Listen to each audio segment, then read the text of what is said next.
जय हिंद दोस्तों। यूपी लेखपाल परीक्षा में ग्राम समाज एवं विकास में दोस्त इन्हीं 10 चैप्टर से प्रश्न पूछे जाते हैं। तो चैप्टर नंबर 1, 2, 3, 4, 5 कंप्लीट हो चुके हैं, जिनकी वीडियो का लिंक नीचे डिस्क्रिप्शन में मिल जाएगा। आज शुरू करें चैप्टर नंबर 6, जमीन की किस्म एवं श्रेणियां। अध्याय 6, जमीन की किस्म एवं श्रेणियां। इस अध्याय में दोस्त केवल 50 प्रश्न हैं, जो आपकी परीक्षा के लिए बहुत ही महत्वपूर्ण हैं। चलो शुरू करते हैं। प्रश्न नंबर 1, पहला प्रश्न है, मिट्टी का रंग काला होना प्रकट करता है।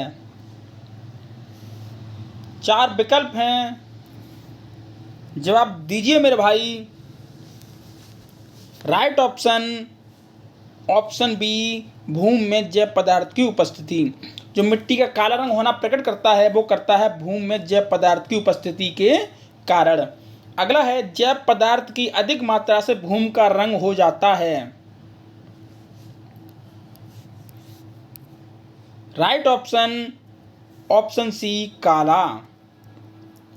जो जैव पदार्थ की अधिक मात्रा होने से भूमि का रंग हो जाता है काला, इसको ध्यान में रखना। अगला है, मृदा में अधिकांश सूक्ष्म जीवों के लिए अनुकूलम इष्टतम ताप है। 4 विकल्प हैं।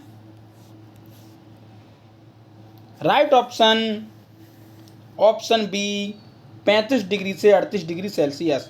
35 डिग्री सेल्सियस से 38 डिग्री सेल्सियस। अगला है, पाइराइट्स का प्रयोग किया जाता है। जवाब दीजिए मेरे भाई।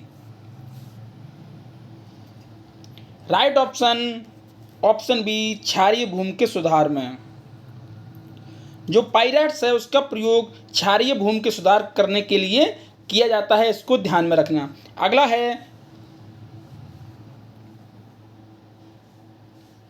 दोमट मिट्टी की क्षारीय भूमि pH 9 से 10 को सुधारने हेतु जिप्सम की कितनी मात्रा टन प्रति हेक्टेयर में चाहिए। तो 4 विकल्प हैं। राइट ऑप्शन, ऑप्शन सी, 5 से 7.5।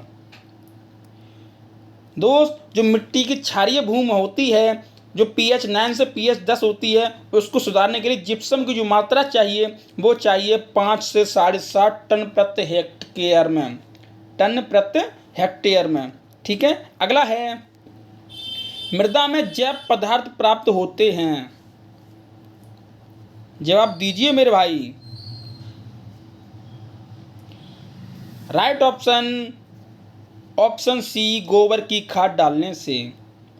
जो मृदा में जैव पदार्थ प्राप्त होते हैं वो होते हैं दोस्त गोबर की खाद डालने से। गोबर की खाद डालने से ही मृदा में जैव पदार्थ प्राप्त होते हैं, इसको याद में रखना। इंपॉर्टेंट प्रश्न है और कई बार परीक्षाओं में पूछा भी गया है।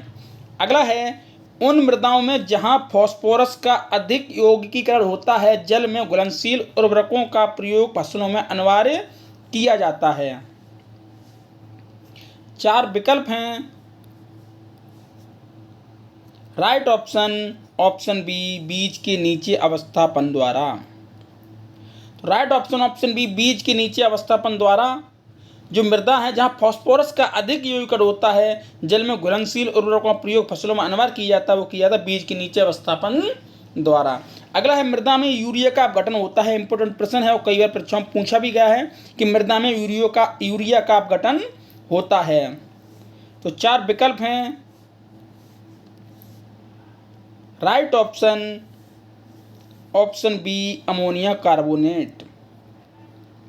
तो मृदा में यूरिया का जो अपघटन होता है वो होता है दोस्त अमोनिया कार्बोनेट के द्वारा। अगला है, the nature and properties of soil पुस्तक की लेखक कौन है। इंपॉर्टेंट प्रश्न है। 4 विकल्प दिए हैं। राइट ऑप्शन है, ऑप्शन सी, NC ब्रेडी।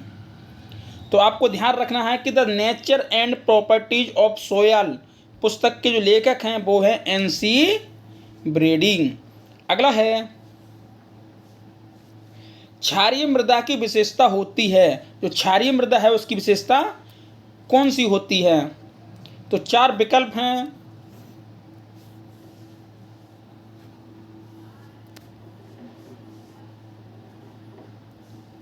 चारों विकल्प को ध्यान से पढ़िए और जवाब दीजिए।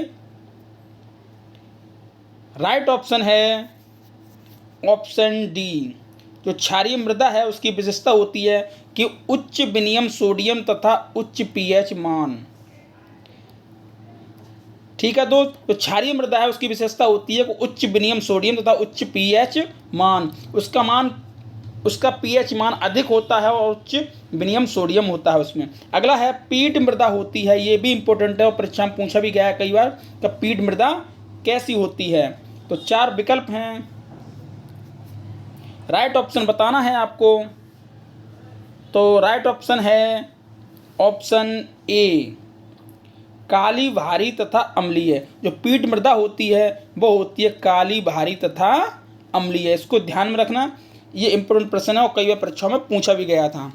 अगला है मध्य भारत की काली कपास मिट्टी बनी होती है, ये भी इंपॉर्टेंट प्रश्न है। मध्य भारत की काली कपास मिट्टी बनी होती है। 4 विकल्प हैं, राइट ऑप्शन है ऑप्शन सी, बेसाल्ट से। जो मध्य भारत की काली मिट्टी बनी होती है वो बनी होती है बेसाल्ट से, इसको ध्यान में रखना। अगला है एपेटाइट। एपेटाइट खनिजों का एक समूह है जिनमें होता है। जो एपेटाइट खनिजों का एक समूह है उनमें क्या होता है? Sulphur, nitrogen, sodium, phosphorus. Right option option D, phosphorus. जो एपेटाइट खनिज होते हैं, खनिजों का समूह होता है, उनमें होता है दोस्त फास्फोरस। अगला है प्रश्न नंबर 14, इंपॉर्टेंट प्रश्न है कि भारत के किस प्रदेश में ऊसर मृदाओं का क्षेत्रफल अधिक है?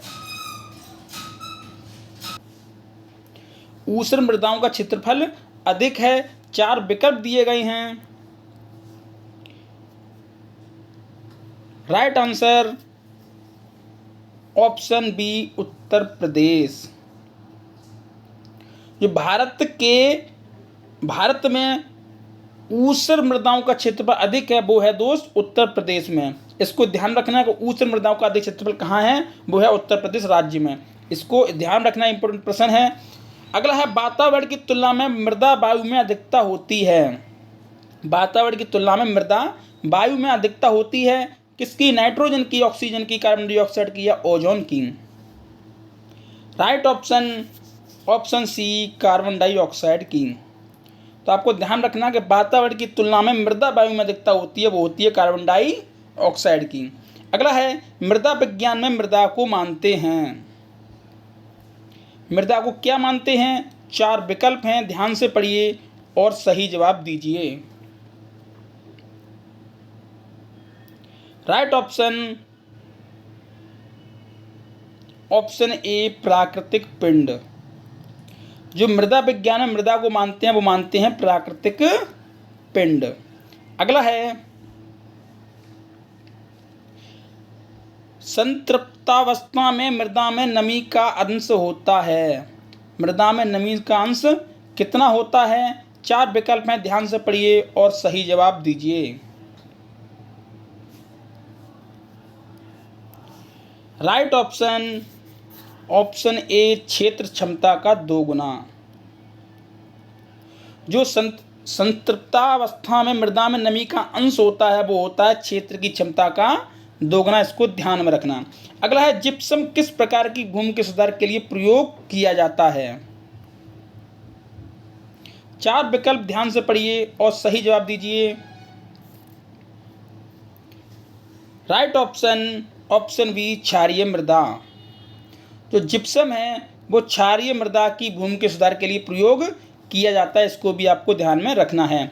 अगला है नाइट्रीकरण के लिए उपयुक्त तापक्रम होता है। जो नाइट्रीकरण है उसके लिए उपयुक्त तापमान कितना होता है? 4 विकल्प को ध्यान से देखिए और सही जवाब दीजिए।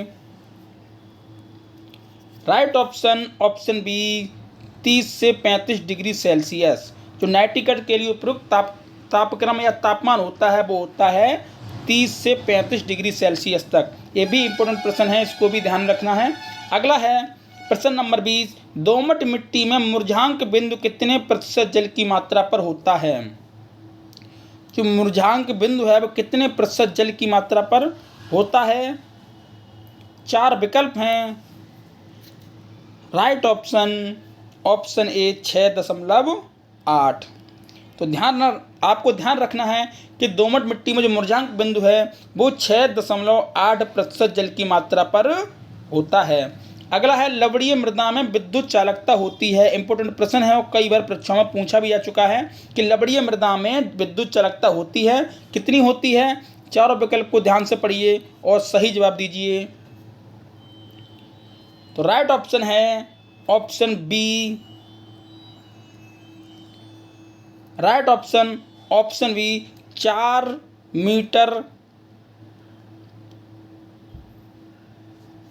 4 मीटर मेगा होन प्रति सेंटीमीटर। ठीक है। अगला है प्रश्न नंबर 22।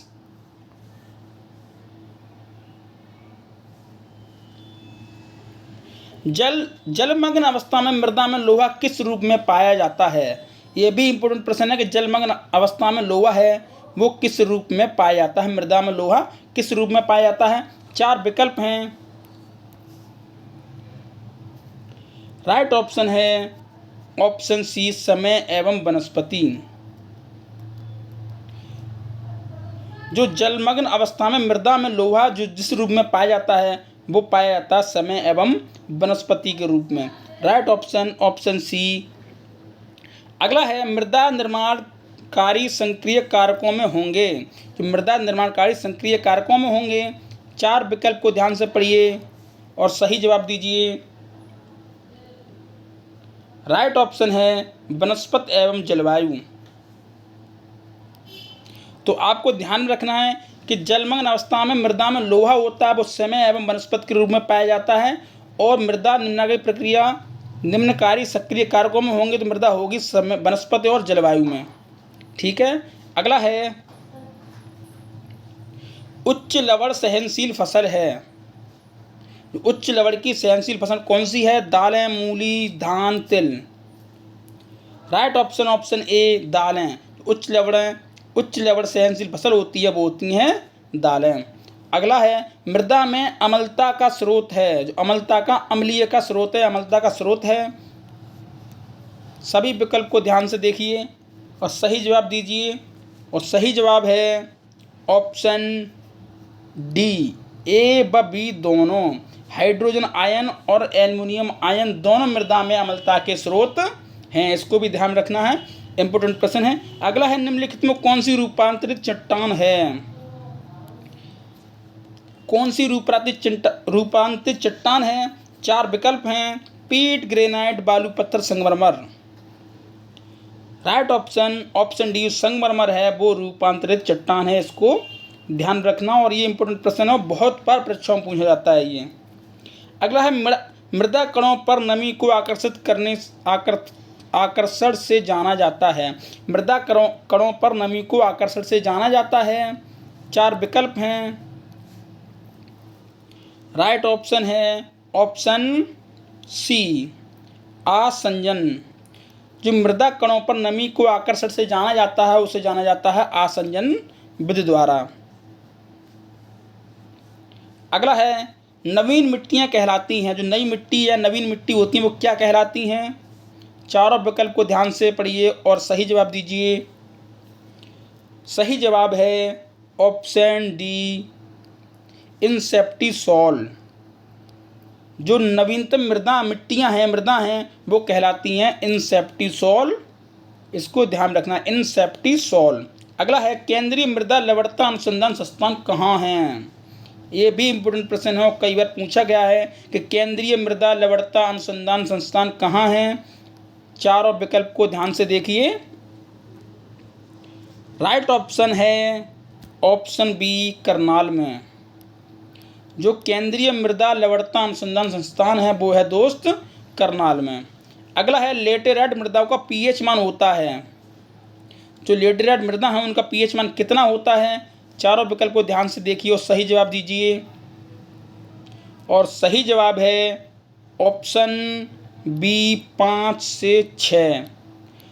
जो लेटेराइट मृदाओं का पीएच मान होता है उनका होता है पीएच मान 5 से 6 के बीच में। अगला है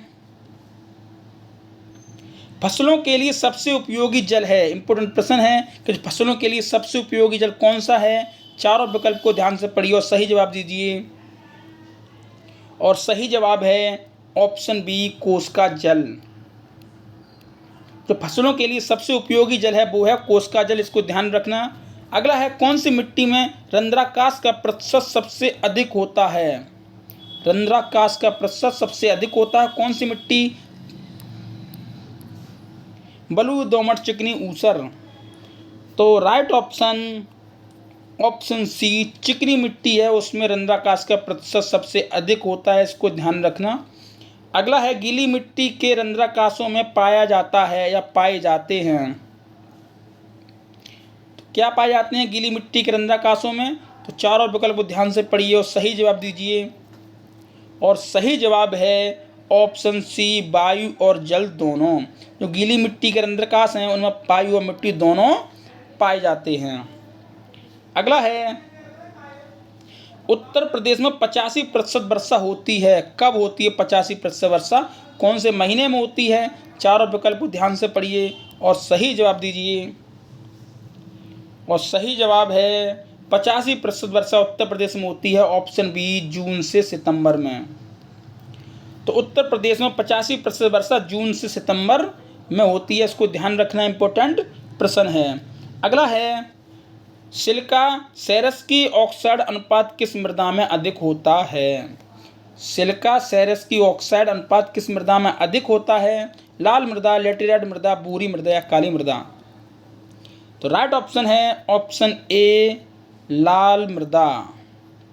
सिलिका और सेरस की ऑक्साइड होता है उसका अनुपात सबसे अधिक होता है लाल मृदा में, इसको ध्यान रखना। अगला है मृदा वायु में अर्जन का प्रतिशत होता है। ये भी इंपॉर्टेंट प्रश्न है और कई बार पूछा भी गया है। मृदा वायु में अर्जन का प्रतिशत होता है। तो चार विकल्प को ध्यान से देखिए और राइट ऑप्शन ऑप्शन सी, 0.9% मृदा वायु में अर्जन का प्रतिशत होता है। अगला है प्रश्न नंबर 37।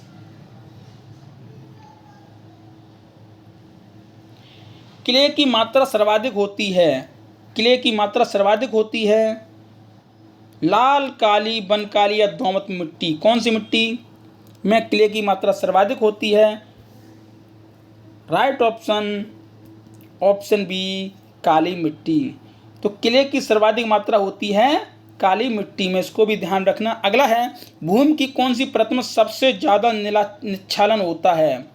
इंपोर्टेंट प्रश्न है, कई बार पूछा भी गया है कि भूमि की कौन सी परत में सबसे ज़्यादा निच्छालन होता है। चार विकल्प हैं A1, A2, B1, B2। तो right option option win A2। भूमि की A2 परत है उसमें सबसे ज़्यादा निच्छालन होता है, इसको ध्यान रखना। अगला है भूमि में लाल रंग पीले में परिवर्तन होने वाली प्रक्रिया है। जो भूमि का लाल रंग है वो पीले में परिवर्तित होने वाली प्रक्रिया कौन सी है या होने वाली क्रिया कौन सी है। चार विकल्प हैं। Right option option C, hydration.